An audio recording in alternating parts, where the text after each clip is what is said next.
Hi there, Roger Brooks here. Today I want to talk to you about the 5 most important ingredients to an incredibly successful downtown. This is going to be fun. It's going to be very fast-paced and packed with some practical ideas for you. 7 or 8 years ago, we set out to answer a simple question. What needs to be done to make a downtown truly successful? To find out, we surveyed more than 2,000 downtowns and downtown districts throughout the United States and Canada. These included everything from major urban districts to tiny communities with populations of only a few hundred people. From that research, we identified 400 of the most successful downtowns, and then we looked for the characteristics they all shared. That work led us to what we call the 20 ingredients of an outstanding downtown, which we turned into 3 different videos, which you can see on our YouTube channel. Interestingly, we never found a downtown that had all 20 ingredients, but there were some that had 17 or 18. Today, however, I want to focus on the 5 most important ingredients that all 400 downtowns share. To qualify for our study, a downtown had to meet several criteria. It needed to be a true downtown or a downtown district. It had to have an annual business turnover rate of less than 2% and a vacancy rate of less than 1%. That would be 1 out of 100 spaces, if you had that many, would be vacant. Businesses were generally open year-round, and most importantly, the downtown had to be a popular destination for local residents. With that in mind, visitors would naturally follow, but the most successful downtowns attract locals first. Before we dive into the top 5, let me quickly review all 20 ingredients. I'll make this quick, and in your mind, you can do kind of a check mark as we go down the list. Number 1, every successful downtown began with a plan. Number 2, everyone had a strong brand and a clear retail focus, whether that focus was restaurants, antiques, entertainment, craft breweries. Every successful downtown was known for something specific. Number 3, they also had critical mass. You probably heard me talk about the 10-10-10 rule, 10 places to eat, 10 great retail shops, and at least 10 of those 20 open after 6 o'clock p.m. Number 4, every successful downtown had an anchor tenant. We'll discuss that in detail shortly. Number 5, they maintained consistent operating days and hours. Businesses weren't randomly closed on different days of the week. Visitors and residents knew when businesses would be open. Number 6, successful downtowns also offered lodging or opportunities for people to live downtown. Very important. Number 7, they had pioneers willing to invest with patience, understanding that returns would come over time rather than immediately.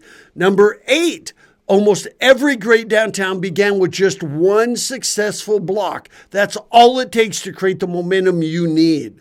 Number 9, they continually addressed parking challenges. Ironically, parking problems are common in thriving downtowns because people actually want to be there. Number 10, most also provided public restrooms. 11, they had programmed gathering places, whether they're plazas or side streets. Number 12, they had attractive gateways into the city with quality welcome signage. Number 13, they had wayfinding signage. Number 14, they created a strong sense of arrival through welcoming entrances into downtown. And number 15, their main streets felt intimate rather than oversized and typically included just one lane of traffic each direction. Number 16, retail shops and eateries featured blade signs that projected towards pedestrian drivers, making businesses easier to find. Number 17, they had outdoor dining. It was common during the warmer months. And number 18, every one of the 400 downtowns invested heavily in beautification. Number 19, Programming was another essential ingredient. Successful downtowns always gave people reasons to come back and always with things to do. And 20, finally, many created a district identity by giving their downtown a distinctive name rather than simply calling it downtown. Of the 400 outstanding downtowns we researched, everyone had at least 15 of the 20 ingredients, although those ingredients did vary quite often. However, all 400 had the following 5 critical elements. Once you have these 5, you'll be well on your way to having an amazing downtown. So here we go. Ingredient number 1, anchor tenants. The first and perhaps most important ingredient of all of them is to have at least one anchor tenant in your downtown. It is that one business, that one attraction, that one experience that makes your downtown worth a special trip. It's the thing that puts your community on the map and makes you worth that special trip. An anchor tenant might be a plaza or a side street converted into a gathering place. It could be a year-round public market instead of a seasonal weekly farmers market. It might be a signature restaurant, an eatery with live music, an exceptional bakery, a modern mercantile, or an attraction that continually changes and evolves rather than offering the same experience every single visit. It could also be a collection of businesses like a restaurant row or an antiques district or a concentration of craft breweries that together make your downtown a destination. Whatever form it takes, an anchor tenant gives people a compelling reason to visit your downtown. Let me share one of my favorite examples. Let's go to Parowan, Utah, which is a community of about 3,000 residents located roughly a mile and a half away from Interstate 15 between Salt Lake City and Las Vegas. Many travelers pass through the town on their way to the incredible Brian Head Ski Resort. The community asked 2 simple questions. How do we convince people to leave the interstate and stop in Parowan? How do we get people heading to Brian Head to stop while passing through? Their answer was remarkably simple. The Parowan Cafe already made outstanding cinnamon rolls. The idea was to make those cinnamon rolls famous. Now here's the key. If your product isn't different, it better be the absolute best. The cafe worked hard to perfect its recipe until the cinnamon rolls truly were exceptional. They became oversized, memorable, and worth driving for. Then the community built an entire marketing campaign around them, calling it the Sweet Tour. I love that. In other words, they leveraged their anchor tenant, the Parowan Cafe, to create a focus for the entire downtown. Another one of the 20 ingredients. That focus. Their initial goal was modest. If just 10 cars a day stopped and each visitor spent $20, not only on cinnamon rolls, but also on coffee or breakfast or other menu items, it would generate thousands of dollars in additional monthly sales for downtown businesses. But the community didn't stop there. Every business found a way to participate. The florist began selling cinnamon roll scented candles. The tanning salon offered cinnamon scented browser. Signs appeared throughout downtown proclaiming cinnamon is how we roll. Even the local Mexican restaurant joined the effort by creating a cinnamon apple chimichanga. Incredible. The entire community embraced the concept. Then the Utah Office of Tourism helped fund billboards along Interstate 15 announcing the best cinnamon rolls in the West. The campaign quickly gained momentum. Soon they weren't attracting 10 cars a day, they were attracting hundreds. The cafe began selling out of cinnamon rolls by 8 o'clock every morning. Regional media picked up the story, providing priceless third-party publicity. Before long, a Michelin-rated baker opened up an entirely new bakery in Parowan, the first new business the community had attracted in nearly 20 years. Today, visitors can follow a cinnamon roll trail throughout town, purchase cinnamon roll souvenirs, attend baking competitions, take pastry classes, and even buy and take home cinnamon roll kits. That's the power of an anchor tenant. One important rule, however, is that an anchor tenant needs to be available consistently, roughly 250 days each year. It can't only operate on weekends or only during special events. People need confidence that if they make the trip, the experience will be there waiting for them. The second essential ingredient is ambience or beautification. When I produced videos featuring my 10 favorite downtowns in the United States and Canada, which you can see here on our YouTube channel, along with another 25 runner-up communities, I noticed something I hadn't intentionally been looking for.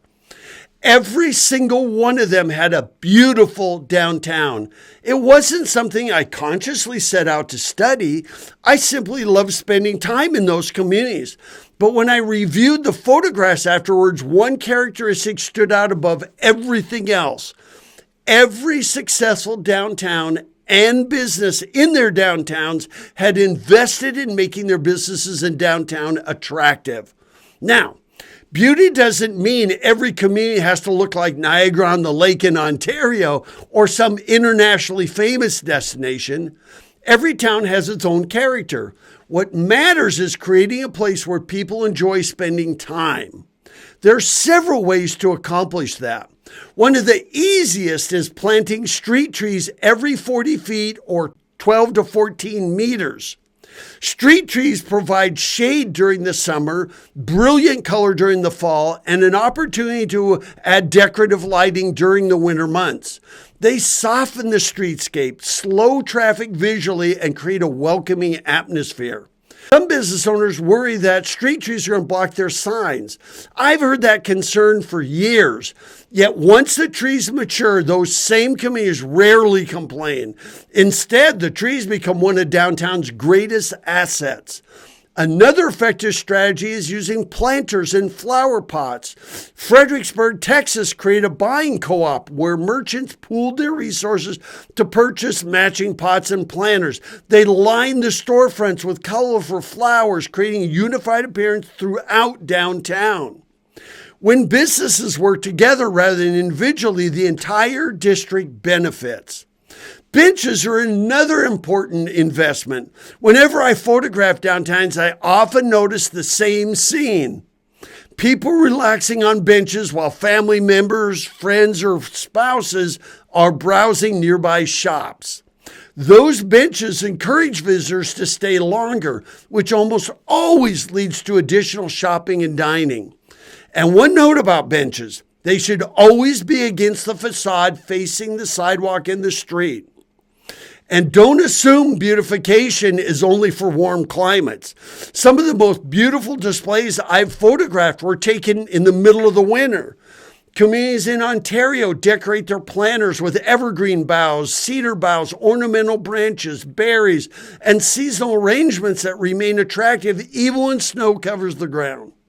Winter is not an excuse to stop beautifying your downtown. If anything, it's an opportunity to create an even more memorable experience. Another often overlooked element is color.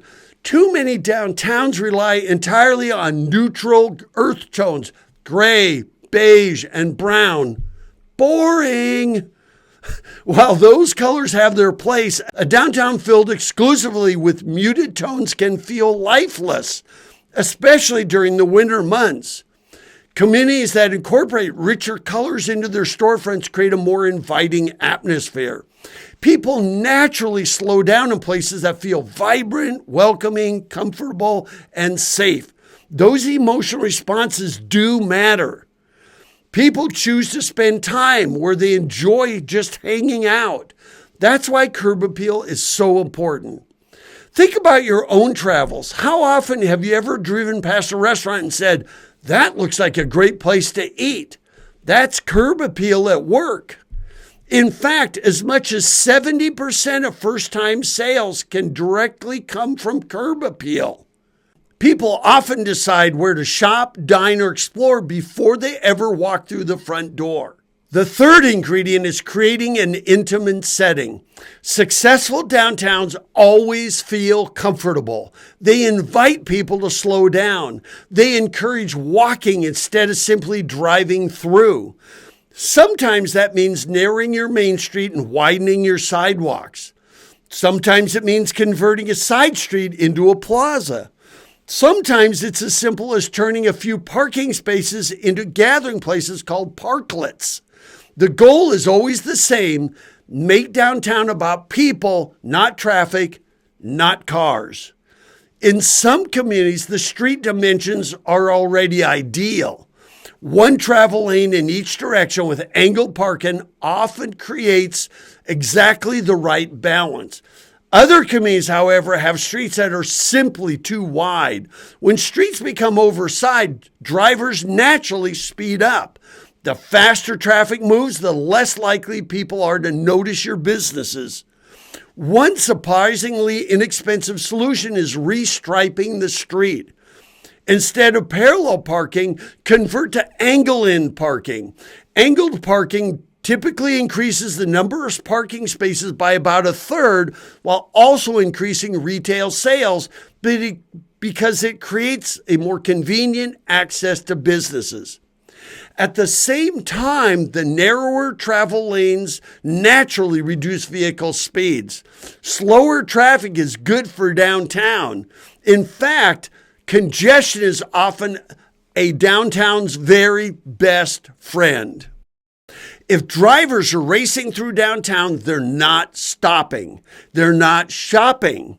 When traffic slows, people notice storefronts, restaurants, and businesses they might otherwise have missed. Sometimes slowing traffic even encourages pass-through commuters to choose another route altogether. That's perfectly fine. Downtown isn't designed to move traffic as quickly as possible. Downtown exists to create economic activity. Another inexpensive improvement is visually narrowing the street. Rather than immediately investing in expensive curb extensions, communities can simply repaint the roadway. Paint a center line, paint buffer zones along each curb, then fill those buffer areas with attractive planters like you see here. This approach creates the visual appearance of narrower streets without major construction costs. Large planters are especially effective. Many modern planters include built-in water reservoirs that reduce maintenance while keeping plants healthy throughout the season. Positioned every few yards along the street, they naturally define the parking area while making the downtown feel greener and more inviting. From there, communities can begin adding parklets. I love these. Parklets convert 1 or 2 parking spaces into small public gathering areas. Some include seating. Others feature landscaping. Some provide bike parking and bike racks. Others simply create a comfortable place for people to enjoy lunch or meet with friends. Whenever I hear concerns that removing a parking space will hurt local businesses, I point to communities that have successfully done it. When I hear this, I often ask a simple question. Are you telling me your business isn't worth walking a block or two for? Virtually every town that installs successful parklets discovers the opposite. Their businesses are more successful. People linger longer. Foot traffic increases. Retail sales increase.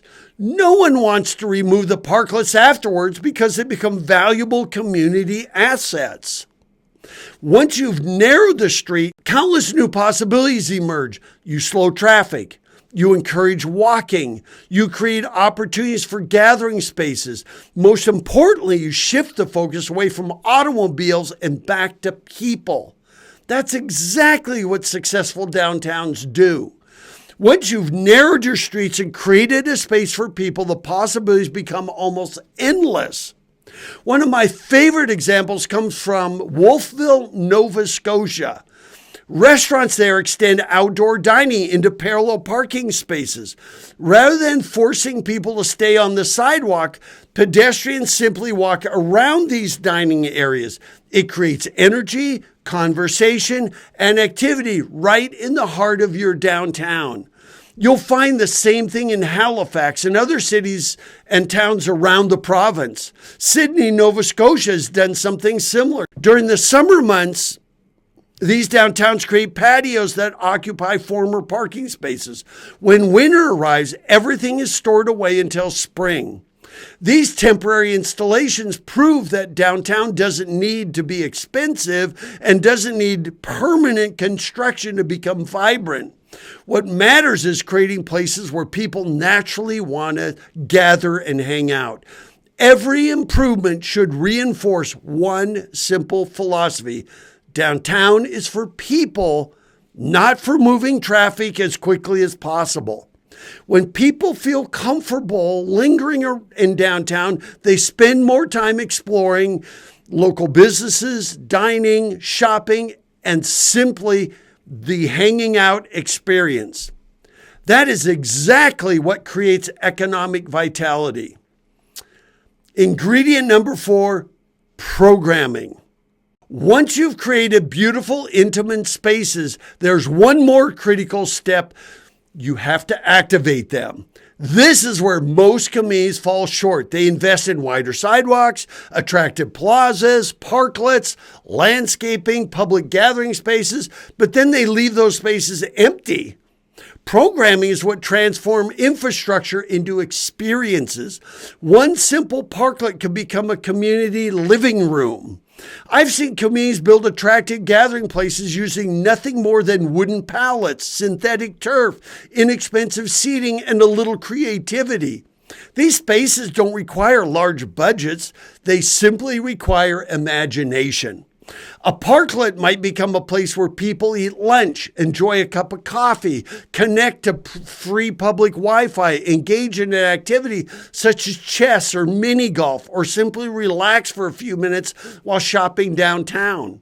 I've even seen landscape architects temporarily set up design studios inside parklets, inviting residents to stop, ask questions, and learn about future downtown improvements. Others use them to display local artwork that's available for purchase.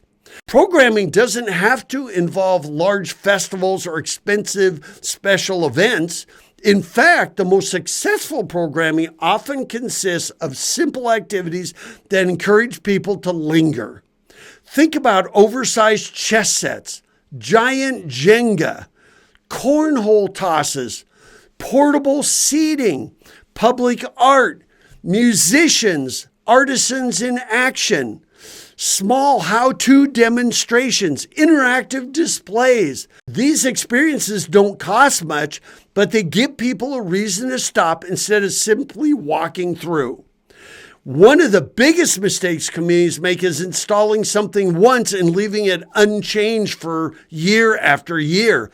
Programming must evolve. Every couple of weeks, change something. Replace the giant chess sets with foosball tables. Swap outdoor games for propane fire pits during the cooler winter months. Rotate activities throughout the year so residents continually wonder, I wonder what's happening downtown today. That curiosity keeps people coming back. You never want your downtown to be a been there, done that destination. You don't need dozens of different activities. Even a collection of 12 or 13 themes that rotate throughout the year can completely transform the downtown experience. Many communities already own games and equipment that could be shared downtown.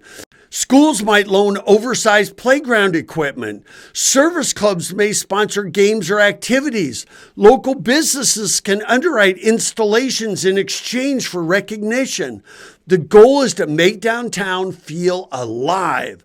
I often encourage communities to think of downtown as the community living room. Every family has a living room at home, a place where people gather, relax, play games, and spend time together. Why shouldn't downtown serve the same purpose for the entire community? If families enjoy playing giant Jenga at home, they'll love doing it downtown. If they enjoy gathering around a fire pit, they'll enjoy that downtown as well. The activities don't have to be complicated. I've seen communities provide hula hoops, lawn games, musical instruments, spinning chairs. They call them spun chairs. An imagination playground where children build with oversized foam blocks. Each one creates interaction. Each one encourages people to stay a little longer. Even temporary artisan spaces can be remarkably successful. Imagine a local jeweler, quilter, woodworker, or artist setting up in a small parklet for an afternoon demonstration. Visitors not only enjoy watching the craft being created, they often become customers. Side streets can also become flexible activity spaces, portable skate parks, exercise equipment, outdoor fitness stations, community games, seasonal seating. Virtually every one of these ideas can be installed temporarily and stored when not in use. Communities frequently ask how much these projects cost. The answer is usually less than you think. Many can be funded through sponsorships, community foundations, grants, or partnerships with local businesses. The important thing isn't how much money you spend. The important thing is giving people reasons to spend time downtown. Programming transforms physical improvements into memorable experiences. Without programming, a plaza is simply an empty space. With programming, it becomes the heart of the community. That's why I consider programming one of the most powerful tools any downtown organization can use. Ingredient number 5, people. The fifth ingredient may seem obvious, but it's the one that brings everything else together: people. Everything we've discussed ultimately has one purpose: getting people downtown and giving them reasons to come back. Retail has always followed people. When family moved to the suburbs in the 1950s, retailers followed them by building shopping malls. Today, many malls are struggling while downtowns are making a remarkable comeback. Why? Because people are once again looking for authentic places where they can gather, socialize, shop, and experience community with locally owned shops and eateries. If you can consistently bring people downtown, retailers will follow. They want to be where the customers are hanging out. That means every activity your community hosts should support your downtown whenever possible. Farmers markets, public markets, arts markets, fundraising breakfasts, pancake feeds, Rotary events, Kiwanis activities, community celebrations. Wherever possible and whenever possible, hold them in your spending district, not at a park on the edge of town or in a parking lot somewhere else. Every event should help local businesses by putting customers within walking distance of shops and eateries. You can even recruit outside events to your community. Many organizations already know how to market and manage successful events. Invite them to bring those events into your downtown. They do much of the work while your businesses enjoy the economic benefit. In summary, create experiences that last. One of my favorite examples comes from Mahone Bay, Nova Scotia. Every October, the community hosts a month-long Scarecrow Festival. Instead of creating a one-day event, every business designs its own Scarecrow displays. The entire downtown becomes an outdoor gallery. Visitors drive an hour or more just to stroll the streets and see the creativity. I visited during the middle of the week in the rain, and downtown was full of people in the middle of October. Every storefront offered something different. Some displays reflected current events. Others featured movie characters, fairy tales, historical figures, or local humor. The festival runs every day throughout October.